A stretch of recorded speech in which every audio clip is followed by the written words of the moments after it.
Morning class, I am your SST teacher of class 7. Today we will start new chapter which is chapter number 3 of geography, which is presence of air in the atmosphere. On page number 18, open page number 18. So let's start the reading plus explanation of this chapter. इस chapter के दो parts पढ़ेंगे which is part A and part B. आज हम part A करेंगे. So let's start. All matter on and above the surface of earth is attracted towards of the earth due to its gravitational force. जो भी matter मतलब जो भी things हैं, अगर इट वॉज सॉलिड, लिक्विड और gas, जितनी भी थिंग्स है वो क्या है, अर्थ से अट्रैक्टेड है. क्यों, किससे, कैसे अट्रैक्टेड है अर्थ से? क्योंकि अर्थ पे क्या है, ग्रेविटेशनल फोर्स है जो कि हमें अर्थ से अट्रैक्टेड रखती है. All the solid, liquid and gaseous matter have mass. सारे सॉलिड, लिक्विड और गैशियस जो मैटर्स होते हैं वो सब में होता है mass. Okay. Weight of an object is nothing but the earth gravitational force multiplied by its mass. जो किसी भी सब चीज़ की वेट है वो कुछ नहीं है, सिर्फ क्या है, ग्रेविटेशनल फोर्स को मल्टीप्लाई कर देते हैं उसके मास से, इसीलिए वेट हमें पता चलता है. Hence matter has weight. तो इसीलिए क्या है, मैटर के पास वेट है. वेट मतलब वजन.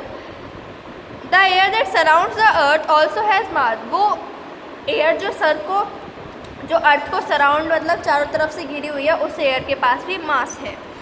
Air is attracted towards the earth. Air कैसे अट्रैक्टेड है अर्थ से? Due to gravitational force. Gravitational force का इन्वेंशन किसने किया था? आइजैक न्यूटन ने. Okay. Therefore air also has weight. तो इसीलिए क्या है, एयर के पास भी वेट. मास मतलब क्या होता है, वेट. तो एयर के पास भी वेट है. Like water the air has no definite shape और ऑर्डर. जैसे वाटर की कोई शेप नहीं होती, जब हम जिस ग्लास में डाल देते हैं, टम्बलर में डाल देते हैं, वो उसी की शेप ले लेता है. ऐसे ही एयर की भी कोई शेप नहीं होती.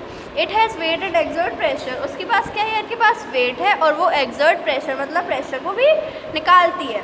We feel the air only when it blows as wind. हम एयर को कब फील कर सकते हैं, जब हवा चल रही होती है. Air is dense at sea level. Air क्या है, गहरी है सी लेवल पे. And density goes on declining with ascent in altitude. और इस डेंसिटी से क्या होता है, एल्टीट्यूड मतलब हाइट बढ़ती है.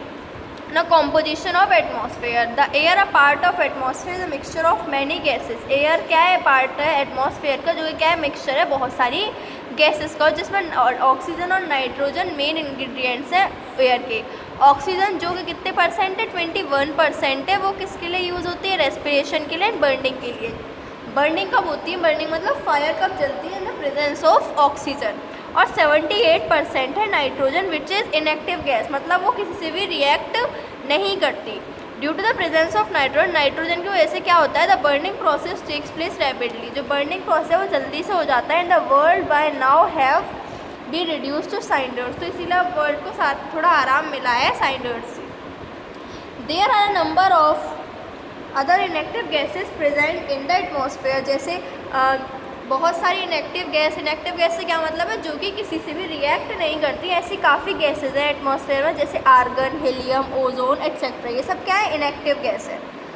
Carbon dioxide is also one constituent. Carbon dioxide भी एक बहुत ही इंपॉर्टेंट गैस है. प्रोपोर्शन में vary from place to place. जो प्रोपोर्शन है मतलब कभी ऑक्सीजन का बढ़ जाना, कभी नाइट्रोजन, कभी कार्बन डाइऑक्साइड का, प्लेस टू प्लेस चेंज होता रहता है. Besides water vapours are also a part of air. जो वाटर वेपर्स हैं वो भी एयर के ही पार्ट है. जब air but the present percentage of water vapours in air is much higher on a humid day.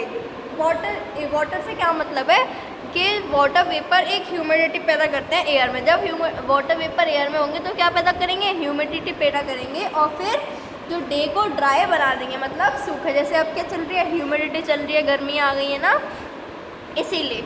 Now temperature of the atmosphere. The sun is the main source of heat and light on the earth. Sun क्या है, एक main source है heat और light का, मतलब heat और light हमें mostly सन से ही मिलती है. The temperature at the surface of the sun is about. जो टेम्परेचर है सरफेस ऑफ द सन पे वो कितना है, 6000 degree Celsius. The sun is continuously radiating heat energy which is known as solar energy. जो सन है वो खुद लगातार अपनी एनर्जी रेडिएट मतलब निकाल रहा है, विच इज़ हम क्या कहते हैं, सोलर रेडिएशन मतलब solar energy. The earth is located at a distance about, जो अर्थ है वो सन से कितने डिस्टेंस पे है, 15 करोड़ किलोमीटर डिस्टेंस है दूर अर्थ सन से, अर्थ। Thus only a small part of solar system is able to reach the surface of the earth, इसीलिए ज़्यादा पार्ट पे नहीं जा पाते हैं सोलर सिस्टम के, सिर्फ छोटे पार्ट पे ही जा पाते हैं, क्योंकि क्या है बहुत ही ज़्यादा, इतना तो दूर है वो, 15 करोड़ किलोमीटर बहुत होता है, बहुत।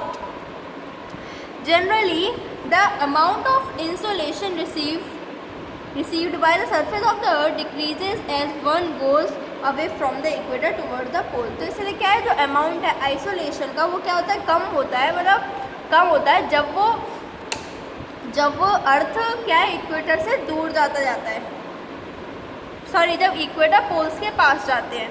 On the basis of amount of heat received the earth of the surface of the earth the world has been divided roughly into 3 heat zones। इसी वजह से जो अर्थ की जो सरफेस है अर्थ की, उसे डिवाइड किस में कर दिया है, वर्ल्ड को पूरे डिवाइड किस में कर दिया है, 3 हीट जोन्स में। Heating of the atmosphere, the solar radiation takes place, solar radiation which passes through the atmosphere does not heat it much. जो सोलर रेडिएशंस हैं जो कि अर्थ से पास होते हैं वो ज़्यादा एटमॉस्फेयर को गर्म नहीं करती हैं। The earth surface being solid, जो अर्थ सरफेस है वो सॉलिड है, तो इसलिए क्या होता है वो सोलर रेडिएशन को एब्जॉर्ब कर लेता है। जब वो एब्जॉर्ब कर लेता है तो जो अर्थ सरफेस है वो हीटेड गर्म हो जाता है डायरेक्टली बाय सोलर रेडिएशन, तो इसीलिए उसका जो एब्जॉर्प्शन होता है, this absorbed heat energy is radiated in the form of terrestrial radiation. इसीलिए क्या होती है, गर्मी होती है, जो नीचे ज़मीन हमारा सोख लेती है, बाद में जाके क्या बन जाती है, फिर निकलती है तो क्या हो जाती है, नमी हो जाती है, ह्यूमिडिटी हो जाती है, इससे हमें गर्मी लगती है। अब जो एटमॉस्फेयर है वो अलग अलग वेज में हीटेड होता है, which is first is conduction. When two bodies at unequal temperature come in contract with one another the heat energy flows from the hotter body to a cooler body. जब दो bodies दूसरे अलग अलग temperature, कोई ठंडा है कोई गर्म है, तो क्या होता है जब कांटेक्ट में आती हैं तो जो हीट एनर्जी फ्लो हो रही है हॉटर बॉडी से वो कहाँ चली जाती है, कूलर बॉडी में। तो ये जो ट्रांसफ़र है हीट का हॉटर से कोल्डर, कोल्डर से हॉटर, इसे क्या कहते हैं, conduction. The cool air which is resting on the hot surface of the earth get heated due to the conduction. ये जो कूल एयर रहती है अर्थ सरफेस पे वो हॉट सरफेस की वजह से क्या बन जाती है, गर्म बन जाती है, इसी को हम क्या कहते हैं, कंडक्शन। Second is radiation.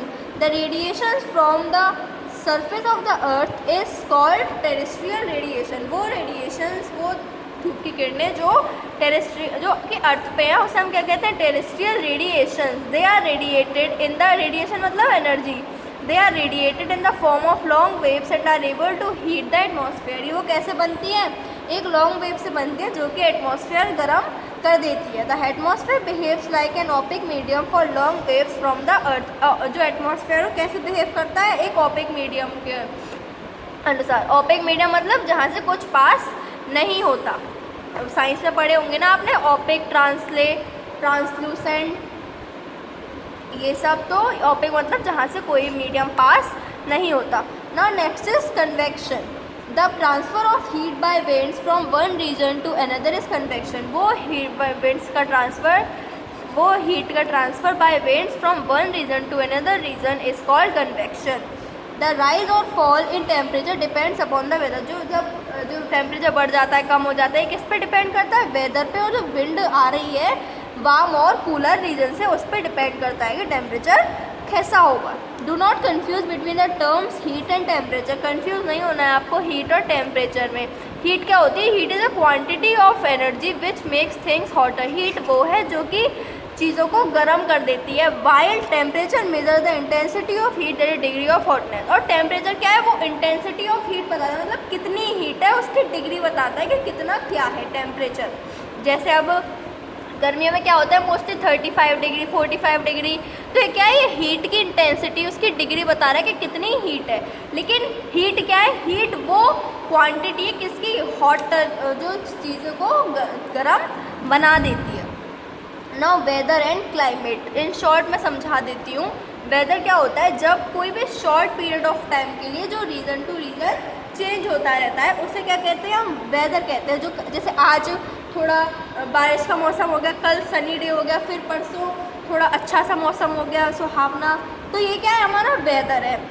और ये क्या इंक्लूड करता है, एटमॉस्फेरिक टेम्परेचर, जो टेम्परेचर चेंज होता रहता है, wind, moisture in the air and rainfall. लेकिन जो क्लाइमेट है, क्लाइमेट क्या होता है, लॉन्ग पीरियड ऑफ टाइम के लिए होता है और बहुत लंबे समय के लिए होता है। जैसे अब गर्मियाँ क्या ये क्लाइमेट है, क्योंकि ये काफ़ी समय तक चलेगी, लेकिन इन गर्मियों में चेंज होता रहेगा क्या, वेदर, क्योंकि वो क्या है शॉर्ट पीरियड ऑफ टाइम के लिए आता है। तो इस पैरा में यही है और आपको पढ़ना है ये।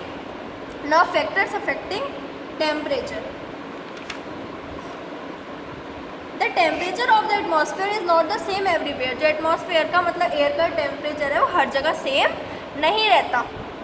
Eight every time it varies from place to place. हर समय वो जगह से जगह चेंज होता रहता है।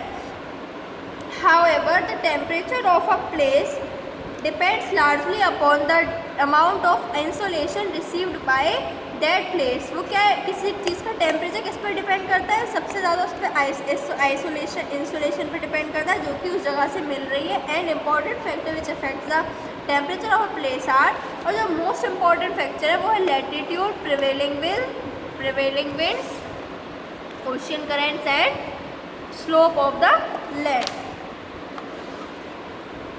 अब ये जो फैक्टर्स हैं ये हम क्या पढ़ेंगे, ये हम पढ़ेंगे कल, लैटिट्यूड ये सब, और कल इसका चैप्टर कर देंगे हम लोग फिनिश। मोस्टली लैटिट्यूड्स क्या होते हैं, वी लैटिट्यूड्स क्या है, लैटिट्यूड्स एक इमेजिनरी लाइन है, मतलब जो हम सोचते हैं और लेकिन वो है नहीं, सिर्फ हम सोचते हैं, जो कि कैसी है, horizontal on the earth surface, जो कि क्या करती हैं, ये जो वर्टिकल रेज होती हैं वो ज़्यादातर इसी पे आती है। जो इक्वेटोरियल रीजन रिसीव्स, जो इक्वेटोरियल रीजन होता है मतलब जो ऊपर के साइड जो रीजन होता है वो क्या है, वो almost receive almost vertical rays मतलब सीधी रेज लेता है किसकी, सन की। और ये रीज़न है मोस्टली वार्मर होता है अगर हम हायर लैटिट्यूड्स पे। और जो एयर टेम्परेचर होता है एयर का वो क्या होता है, डिक्रीज, मतलब कम हो जाता है। कम होगा टेम्परेचर तो क्या होगा, ठंडा हो जाएगा। इससे क्या है, टेम्परेचर क्या हो रहा है, अफेक्ट हो रहा है।